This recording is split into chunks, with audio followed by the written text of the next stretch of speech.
your time to live well, and you have tuned into the Holistically Speaking podcast, where we're teaching you to be well and be whole in your body, your joy factor, in every season and pivot of your life, in your mental health and your well-being. Are you ready for this episode? Excellent. Tune in. You won't be disappointed. Hello, everybody. Welcome. It is your well woman, Practitioner Lashana Moore of Holistically Well. This is another episode of Holistically Speaking, but not just any old episode. It's Wellness Wednesday. And I am so excited about this particular episode and this talk and this conversation that we're going to have today. We are officially in the month of September, y'all. This is September, the last to the final quarter of the year. Everybody take a deep breath.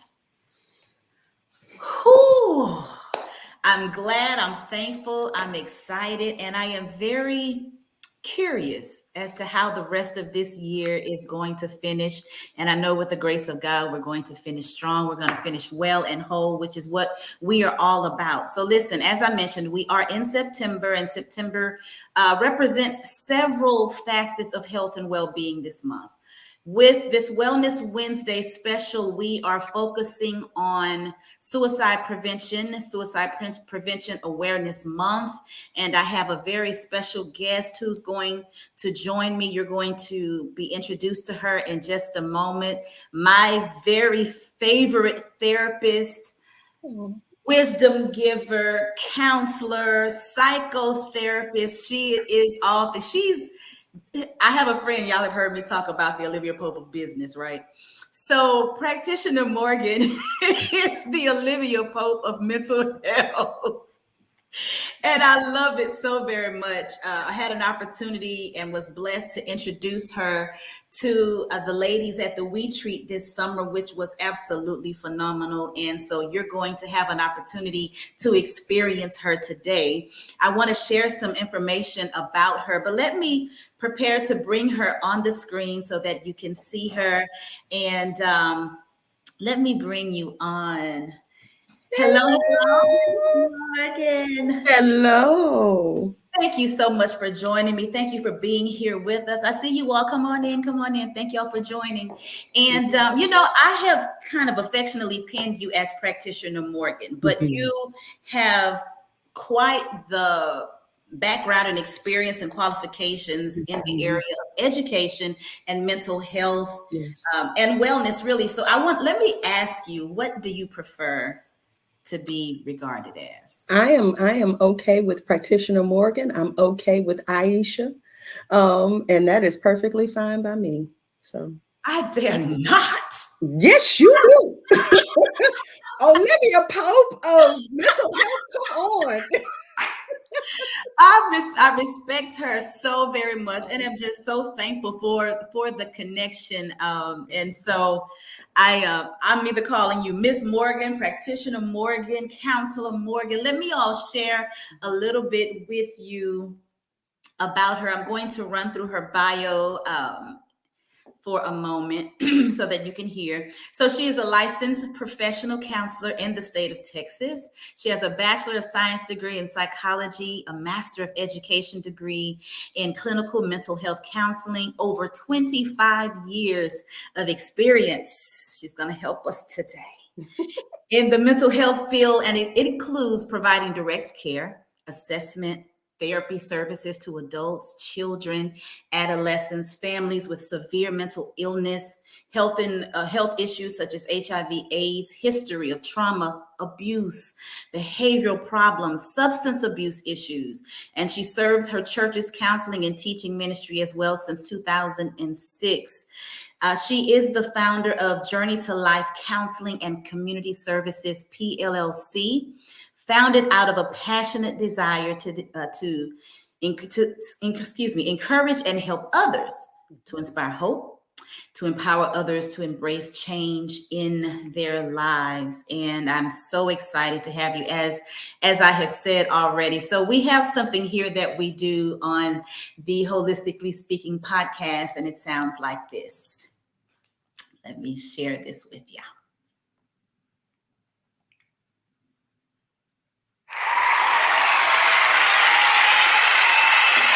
A round of applause.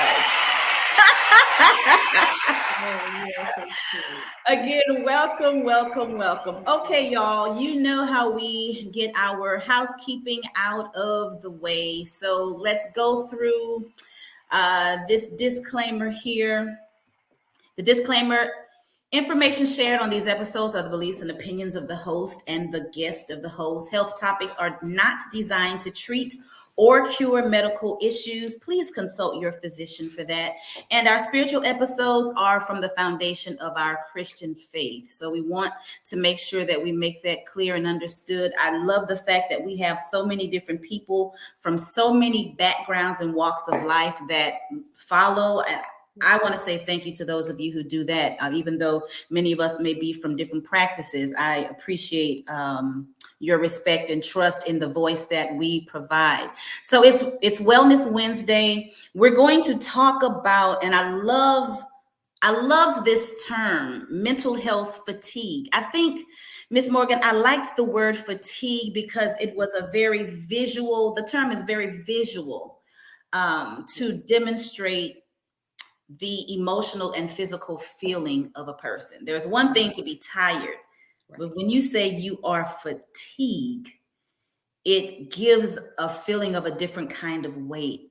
Right. So let me first ask you, as we go into this conversation, if you would talk to us about what mental fatigue is and how that shows up in us. Right, right. And I really like what you just said. Actually, it's not just being tired. Mm. It literally, the word itself, it connotates a weight.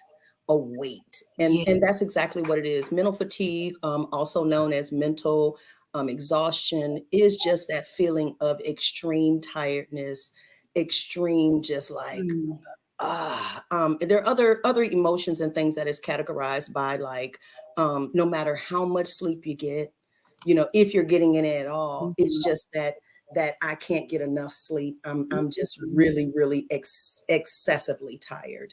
Lack of motivation, personally and professionally, constantly feeling overwhelmed, constantly feeling stressed. You may notice irritability, moodiness, or even apathy, just don't care, just not caring at all. And of course, difficulty functioning or not being able to function at your best. And then you also, when a person is struggling with mental fatigue or mental exhaustion, they may also experience bouts of sadness, depression, anxiety, things of that nature. That's loaded with a lot. You gave us a lot of signs. I like that it has a lot of signs for us to kind of look at. And my question, I think, in response to that would be, are those feelings, those responses to that weight of tiredness, are they normal responses? Yes, I would believe so, to a certain extent. I think that there's a point of course, it's a lot going on, and many people are dealing with a lot, right? They're dealing with a lot. They're having to juggle a lot. And so when you have that, yes, it's almost natural to feel, overwhelmed, or it's almost natural to feel, and normal to feel stressed, or to feel like you can't get, your bearings, or something's out of whack and you really don't know why. And I think the difference is what we're going to get to. The difference is, what does that look like when it's beyond that? Yeah. I'm glad you said that too, because in I think confirming to us that the feeling is not necessarily abnormal, and understanding what to do when that happens. Is there a possibility? Is it possible for us to learn how to kind of toggle between a state of being very tired. I know that's Mhm. one of my signs of just kind of stopping, engaging what's happening in my life, what's happening in my world, Mhm. and how long the fatigue lasts. Right. What would you say in those in the symptoms and the signs for us to look for? What Mhm. would you say is kind of the turning point, or the tipping the scale where Mhm. we need to step back and assess this a little further, or even maybe include somebody in what we are experiencing or what we're observing? How do we know how to gauge that? And I think it's the degree in which the symptoms are occurring, Hmm. the things that I described to you. If you're experiencing that irritability and moodiness, but then it's continuing to the point to where it's spilling over in how you're interacting with family, how you're interacting with Hmm. coworkers, how you're really interacting with other people, and that behavior is abnormal. Yeah, it may be time for us to look at somebody or to go see somebody. Or if you're experiencing that sadness or that depression, because of that stressor or because of what's going on. And then that becomes more persistent. It's happening more frequently throughout the day, or it's becoming daily as opposed to, every now and then. Um, During those episodes of depression, one Hmm. of the key symptoms I know that I look for in Hmm. determining that is hopelessness. Mm. Is hopelessness. Oh, that's good. Yeah, hopelessness. When I'm working with someone and they're experiencing the fatigue and the lack of motivation and the depression, when they tell me that they're at the point of hopelessness, Mm. then I really, things antennas really start to go up and questions begin to be asked. Okay, how long have you experienced this? Hmm. How much impact in your ability to function and take care of the things you need to take care of is it showing up? Yeah, so hopelessness. Um, when things start to go into your anxiety, then now turns into a panic attack. Yes. Yeah, Yeah. where it's occurring more and more frequently. Okay. You start to exhibit physical symptoms, things of that nature. You start to, it's interrupting your household, it's interrupting your relationships. You're about to lose your job. Mm. So when those symptoms start to spill over, is like what I like to call, you just can't handle it right here, but it's Right. spilling over and affecting you in those other areas of life. Miss Morgan, is hopelessness normal? Do we have the right at various times in our lives to feel a sense of hopelessness? Is there ever a time where it's okay to be hopeless, or is hopelessness a sure panic button red flag? I think hopelessness is something that people have. I mean, just for the sheer sake of the word, there's hope and then there's lack of hope, right? Yeah. However, that for me as a practitioner, when I see that, it has to be coupled with the other symptoms. Hopelessness just by itself, that Mm-hmm. may be enough, but I start to look at the other symptoms as well. If a person is really at that point of hopelessness, we're talking about despair, Mm-hmm. right? And so a lot of times when you get to that point, I'm wondering if that person is sleeping. Not a lot. I Mm-hmm. wonder if they're maintaining the other facets of their health, if they're eating properly, right? If Okay. they're maintaining their hygiene, all those things would be out Yes. of whack because they've lost hope.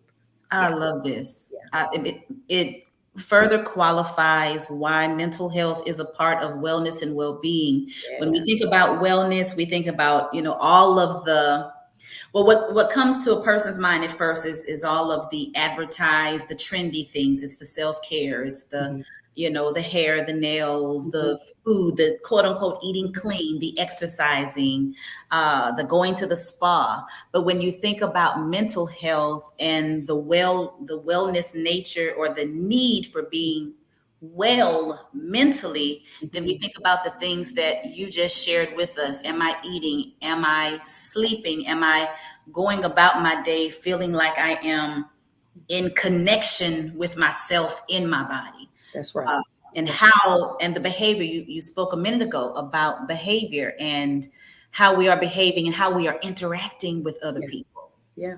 Yeah. When the symptoms are intensified, Mm-hmm. and you got intensified symptoms and you got lack of functioning in more than one area, in the workplace, in relationships, in the home environment, things of that, in the school environment, things of that nature, that's when we start to pay attention to, really truly, the impact it's having on that person's life. Yeah. So it's not just the symptoms, but Right. it's the symptoms intensified. And one of the other things, of course, which and I know we're going to get to, but the reason why we're focusing on it for this month is suicide. You know what I'm saying? Sometimes in that hopelessness Mm. is does this person, are they expressing any thoughts of suicide or self? Yeah. Where are they with that? And I hope I'm not taking you, No, too no, fast, no, no, it's but fine. that's That's exactly, yeah, those are some things that I start to look for. Is this just a depression episode? The person is stressed and they need some help with being able to manage that and deal with that? Or is this a situation that has really become really severe? This individual is the depression or the anxiety or the panic is extremely severe. They can't see their way through this. mm-hmm. Um, Suicide is their option, or Mm. not wanting to be here Yeah, is their option, or yeah. the inability to see their life, Mm. past this moment. Past this moment. Yeah, yeah, That is the critical point of with suicide is at this moment, you literally feel like there is nowhere to go, yep, that it is better to not be here. And that you mentioned earlier, the hopelessness, the sense of hopelessness, as if this cannot get better. I was pulling up right. some of the stats. I have them right Hmm. here. With the CDC, they in the Cedar Sinai Hospital, they were saying that suicide rates have increased by nearly 40% over the past 20 years. And this is a 2023 Hmm. sheet. Um, and how also in the African American community, we see a rise in suicide as well. I think within our culture, uh, a lot of our people would joke around and say, "Oh, that's not something we suffer from, or that's not what we do. We don't do that. Hmm. You've got one extreme to the other. You've got one extreme of the spectrum saying we don't do that kind of stuff. That's not us. And then you've got the Hmm. other extreme side of the spectrum, the religious spectrum that says we just pray it away. We pray and we Hmm. talk to the Lord, leave it at the altar, case in point, and let Hmm. God fix it. Right. And I think what we are experiencing, the young lady, a Miss, I can't remember what title she held, Miss America, Miss USA, beautiful Black girl Hmm. who, I want to frame my words correctly so you can Hmm. correct me on this, not committed suicide. They don't say, use the phrase commit suicide, Right. but died by suicide. Gotcha. And the manner of which she chose Mm. was it spoke loud, it said a lot. To jump out of a window floors down, Mhm. I think spoke volumes about what she was dealing with and whatever it was that was tormenting her. Right. So, because we have already segued into this conversation about suicide, and it is my belief now, and I've shared transparently with excuse me, with others, and of course, my counselor knows this, that I had, for the first time in my life, the experience of feeling like I just couldn't handle Hmm. being here Hmm. anymore. It was, I don't want to say my case was unique in the sense that I knew there was a place for me in the world, but I didn't feel like I had the capacity to hold that place Right. in the world. And I think that if we are honest with ourselves and allow ourselves the permission to say, I've had those thoughts of, or I've fantasized about the idea of not being here, no matter how smart, how successful, how well learned, how cultured how intelligent you may be, how highly regarded you may be, or how small or how insignificant Right. you may be. Many of us have had some thought within our mental chaos, or our mental warring with Mhm. ourselves, this tug Mhm. of war about the significance of our existence, or being able to manage and have a Mhm. capacity Right. for life. What is happening? What all of these cases that we are seeing, what is happening with us? People are tired, and I hate to keep saying this word, but it's just so much going on, and I'm telling you from a perspective of what I hear in my practice every day, and I think I've shared with you, and and many know that I've served predominantly a good bulk percentage of my private Mm, practice is serving the African American community, and so I hear it. mm, It's that those two poles that you just talked about. You know what yes. I'm saying? The struggling to hold on, and then the church, the spiritual and religion telling them just pray. A lot of people are stuck in between those two Mm, places right now, and they don't know what to do.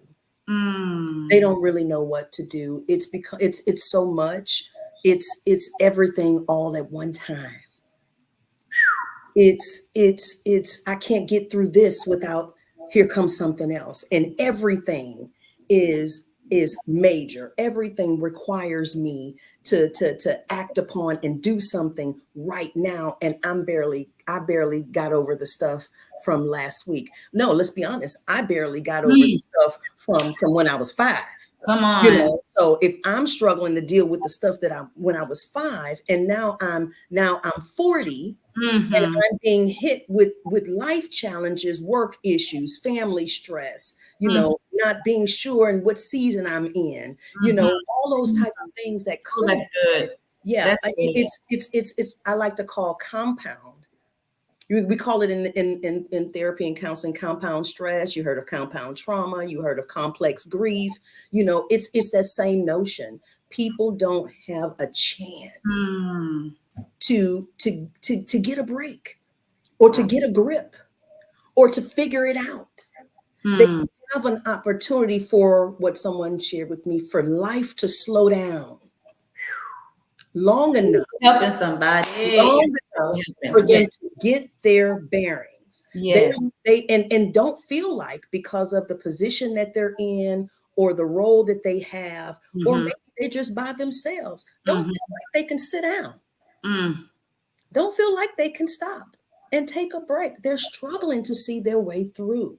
And mm, so we see then how, when they tell themselves they have no options, when they look up and try to access different things, and they've gotten hurdles and obstacles along the way, then we have to deal with the impact of where they are. And a lot of times it's that hopelessness, that despair, that, even if I'm not thinking about um, um, ending my life, yes. I'm thinking about how to get rid of this pain, because I can't get any help for it anywhere else. And that's when we begin leaning on a lot of coping mechanisms. Poor coping mechanisms. Then we look for things to just, I may not want to be taken out of here for real, Hmm. but I may want to feel like it, so that I don't have to deal with the things that I'm dealing with. So we Hmm. see a lot of, substance use, substance abuse, self-medication, or just not really great self-soothing strategies. Not really, may not be as far as drug abuse or things like that, but not really healthy. Would you talk with us a little bit about that? Lean into that just a little bit more, those poor coping mechanisms, and Mm. knowing that that's what we're doing. Yeah. Uh, I even had to pay attention to the way that, now this was very tricky to me, how Mhm. our culture glorifies alcohol Mhm. or glorifies wine for the woman. This is our Mhm. wine down. You deserve a Mhm. glass of wine. You've had a Mhm. long day. You've had a stressful week. Girl, today has wrecked you. It has drained Mhm. you. Go Mhm. home, take a shower, pour you a glass of wine Mhm. and wind down. I think that As part of your self-care routine and regimen. part of Yeah. our self-care Mhm. routine. And then Mhm. of course, in my industry, we dress it up. Mhm. You know, wine gives you antioxidants, and wine Mhm. provides this Mhm. benefit. Red Mhm. wine provides this benefit, and so on and such. And it's a very tricky and deceptive way of helping people cope. That's right. Because if I've had a horrible day every Mhm. day this week and I indulge every day this week and I look up and how many days does it take to form a habit? Ooh. Yeah. Yeah. So now I can't cope without the substance because I've created a habit and Mm. kind of like a false coping strategy mechanisms to get just to get through just to get Mm. through. Some other things now, it may not be substance use, it may not be drugs or alcohol, but it can be returning to a previous pattern of, for example, let's say, for example, if as part of my health regimen at my age, I no longer eat meat, Mm. Okay. right? Okay. And so now that I'm going through and I'm struggling and I'm stressed, then you can't tell me not to eat the meat. Right. You can tell me what to do over here, and I'm in everything is controlled and comfortable over, but meat brings me comfort. And the Mm-hmm. fact that you can't tell me I'm not restricted. So I got control over that, Oh, that's good. right? So Okay. then I go revert back to the things that I maybe have given up Okay. Okay. because I Okay. just, you see what I'm saying? So I'm looking at all of those type of things. We look at those self-soothing, self-harm behaviors that people are doing, like pulling their, pulling hair, scratching, scratching skin, things of that nature, plucking. And these, of course, are other, if more intense, they can be diagnosable conditions, but pulling your eyelashes out, pulling your eyebrows out, Mm-hmm. men pulling their beard hairs out when they, and during times of stress, Yes. and anxiety. So it could be a number of things. Oh, this is good. A moment to see la. Yes, ma'am. Take those things in. Yeah, yeah. So, what are our beginning steps? What are some of the steps that we need to consider taking when we are experiencing hopelessness, Mhm, when we have created or returned to poor coping mechanisms, and mhm. when things have become, these poor coping mechanisms have become habitual? Yeah. Well, I mean, I definitely think one of the first things is scream loud as you can to Mm, get to get some help. Those are all indications that it's not just, we're not resting at the mental fatigue state. This is potentially very severe, and it can be severe if mhm. you don't see. So scream loud to get the help that you need. Try your best to eliminate the stressor. Okay. Eliminate the stressor if you can, or limit your engagement with the stressor. Mhm. So, for Okay. example, if it's work stress, then you may want to take some time off work. You may want to incorporate some break. If it's relationship stress, we may need to go on a hiatus. There may need to be time and space between some of those things. Um, get outside. Oh, yes. Get Yeah. outside. Now I know we're in Texas, and lately it's been Look, listen. it's hot. Yeah. So when it cools Yes. and it's safe to do so. Sunset. That's Yes, my that's it. that's what I It's opt healthy for. and safe to do so. Get outside. Get Yeah. outside. Let the sun beam on your face.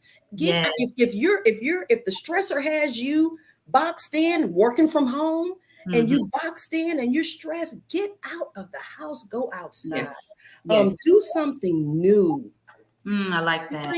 And sometimes people have to learn.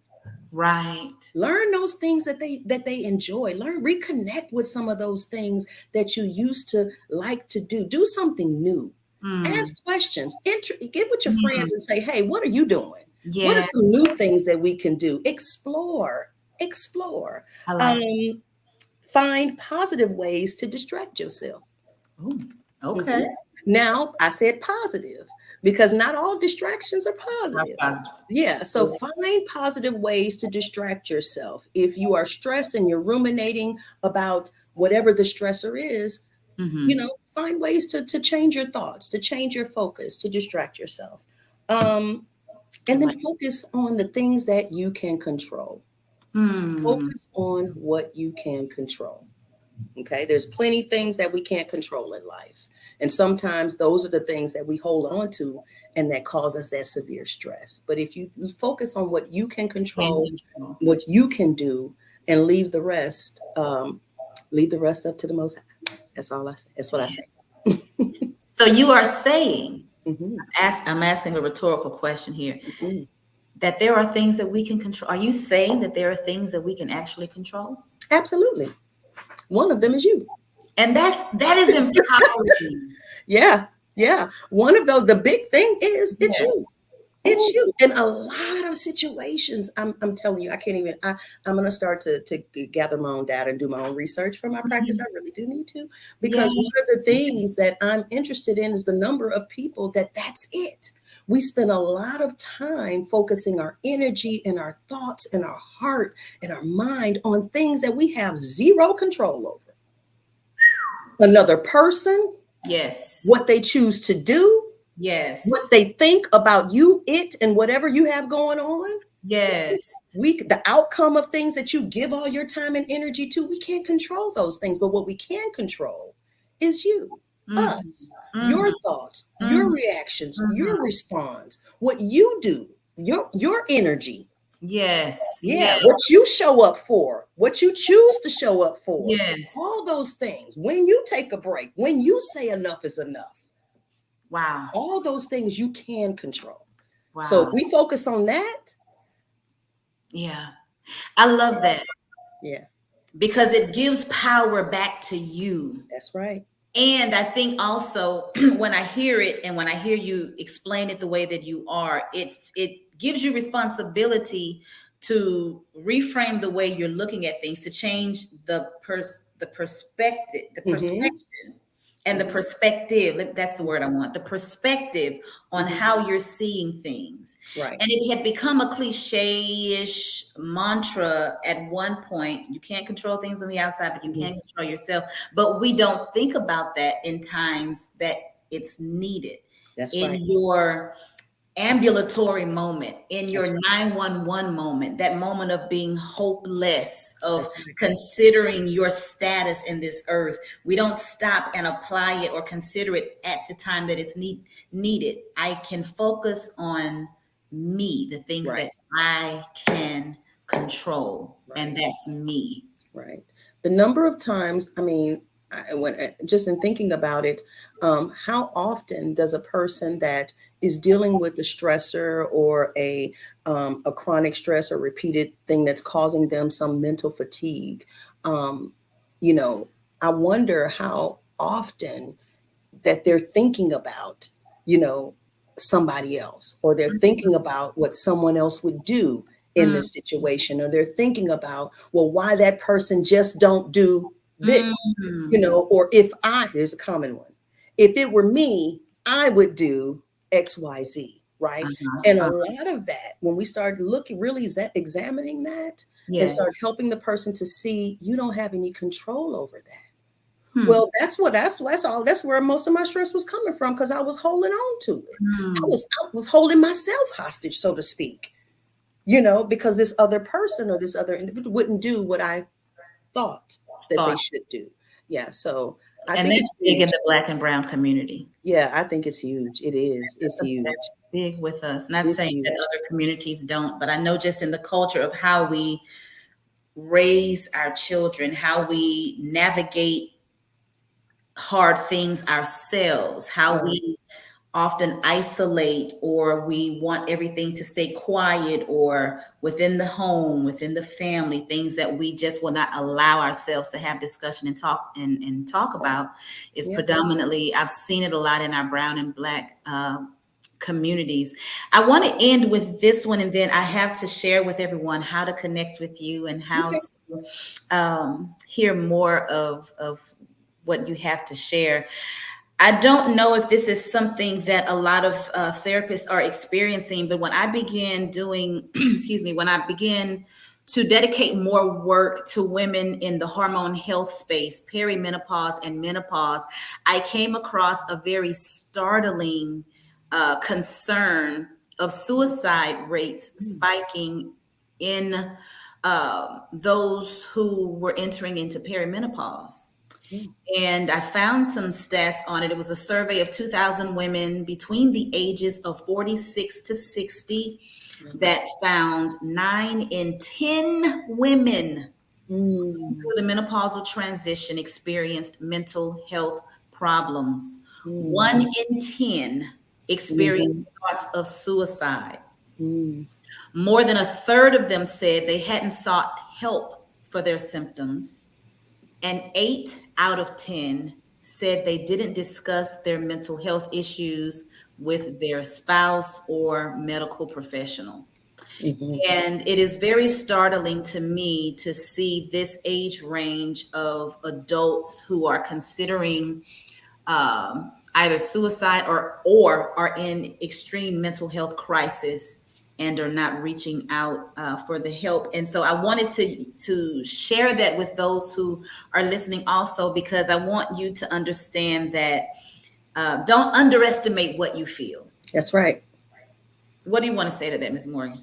I mean, I agree. And a lot of times what I hear from my clients that are in that in that demographic And is a few it's ages under, because I, that's right. That's right. It's just a challenge for them to distinguish between the symptoms of the perimenopausal, the hormonal Mhm, challenge and changes mhm. versus the stress that they're dealing with in life Yes. versus is this really a mental health condition that's severe enough for me to do something about? So what they do is they don't do anything Mm. because because to think about that or to do the digging to find that out or to make the trips, the multiple trips to the doctor, to take off work, to have to figure that out before you get a good definitive answer and know, Mhm, it mhm. becomes just one more thing on the list On of the list. stressors. Ah, Yeah, okay. yeah. Yeah, got it. But what I tell women and even myself is I don't Yes. care. I, Ooh. I don't care. Get Yes, yourself yes, to a doctor. Get yes, yourself somewhere where you could at least have blood where lab work drawn, blood levels drawn so you can yes, see, so yes, that you could see, so that you can have an opportunity yes. to do something about it. So you'll know. Right, So you'll know. It makes no sense for us to carry it because right, then it becomes another weight right. that we're crying about and becoming hopeless about. I don't care about that. No. I tell my clients that, and they know it. I don't care. Look, at some point we got to be intentional. We're gonna wear intentional out. Let's be intentional. This is Be true. intentional about your life. Yes, We yes, have to, and that requires you to make a shift, yes, make a change. yes. Yeah, put your actions behind what you put your actions behind. What your mouth is saying, what you know to be true. And some people need help and encouragement and support in doing that. So, ladies, we're normalizing it. Yeah, You have heard from a licensed professional say to you that it is your right. This is advocacy. You're talking about advocacy, Miss that's right. Morgan. It is our right to press the issue. It is our right to feel normal. It is our right to seek after it vigilantly with tenacity until we get what we need and what we want. Some women want attention and not help. That is true as That's well. true. That is true. Some and that comes a point, and in my practice, and I can say that if my job as a licensed professional counselor, psychotherapist, when you come through my practice, I have committed to the Most High that I will be 10 toes down in it with you, that I support you getting to where you're trying to be. And that's healthy, whole, well, as Yes. best as you can be. And part of that is telling you the truth. The truth shall make you free. And Yes. sometimes there comes a point where we can talk about it. We can whine about it. We can wipe our sweat because we're sweating, but then you got to go to the doctor. When that thing starts to magnify to the point to where you don't know if that's stress, if that's the beginnings of a mental health condition, disorder, or if that's just, hormones and it's that time for me to pay. We don't know. Right. So at some point I can do my assessment and I can see where you at, but I'm not going no, I would do you a disservice and me. And me. And so I'm not going to let you walk out this office the same way. So I have to tell you, sis, you're going to have to go to the doctor. And matter of fact, let's make this a part of your therapy assignment. Yes. How about let's make this a part of your therapy assignment? Get measurable and observable. Yes. And then next week, this time, you're going to call me back and let me know when your appointment is, right? Okay. Yes. Yeah. The measurable. Accountability. Oh, I love it. And you can't come back and tell me that you want to be healthy and whole if we're not willing to take the steps we need to take to get there. Because it's not my health, it's your health. And I'm just going to tell you just like that. How long you going to wait, sis? Because if it's not important to you, who else? If it's not important to you, who else is it going to be important to? Who will it be important to? And especially when I hear that someone has added hopelessness and thoughts of not being in this world no more. Yes. From helping that when I hear that, no.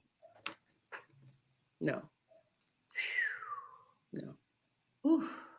So when there are in the presence of no coping strategies, we teach, we show, we lead. Yeah. Hey, I don't know how to answer. As we should. We absolutely should. I have to be good about practicing what I preach. For all our mental health professionals out there, practice what you preach. Yes. You can't be talking about self-care, self-awareness, suicide prevention, and you not taking care of yourself. So if I saw every woman, then I'd be tired. I'd be wore out. So my coping strategies, what I have, the way I'm set up is I'm not going to allow myself to take every woman, but we'll let things like this just speak. We'll let it reach who it needs to. Yes. Listen, you all, connect with Counselor Morgan. Her information is on the screen. It will be in the show notes, both the Well Life TV as well as the audio podcast and the wrap up. She's at Journey to Life CCS PLLC. Are you accepting new clients right now? I am. As of today, I had a waiting list and I have exhausted it. I feel some spots, so I'm ready. Come on. You as you heard today, which is just a little bit of what she has to offer. You will not be disappointed. You can find her on social media. She's on Facebook and Instagram at Journey to Life. 2 is the number 2, Journey to Life CCS. And then also make sure that you go onto her website, especially if you are considering wanting to become a client. You do virtual as well as in person. Is that right, Ms. Morgan? Both virtual and in person. Yes, ma'am. So if you go onto the website, you can actually start the process of onboarding and registering and things like that, making sure that you can start your journey to life. Yes. Oh gosh, Ms. Morgan, thank you again so very much for joining us. She's going to be joining us on Wellness Wednesdays. I'm so thank you for accepting the invitation. We're not going to bombard her. We really want to just knock on her door all the time. We want to knock on her door all the time. I like this. I like this. I just like, and that's what Journey to Life is all about. And this isn't necessarily a plug for my practice, but that's what Journey to Life is all about. It's about the way I've walked, the way we've walked, with the help that we've received, you know, the growth that we've received, turning around and helping somebody else. It is Yeah. that. Turn around and helping somebody else. So connect with her, you all. And Myra, knock, knock. I know. Every second Wednesday of the month, based on the focus of the month, and we'll choose one of those focuses and she will be joining us. So make sure that you connect with her. Once again, Ms. Morgan, thank you so very much for your time. Grace and peace multiply to you and to Journey to Life for all that you do for us and continue to do. You all, she has accepted our invitation to be our resident therapist. Yes. So at any time we have these one. Yes. And listen, the Dear Posy sisters, my hormone program, we will be calling on you for, you'll receive that information for a special fireside chat with us as we journey through perimenopause and menopause. Yes, I'll be there. Thank you so much for having me. It was an honor and a privilege. Thank you. You all be well and be whole until the next time. Bye-bye. Bye, everybody.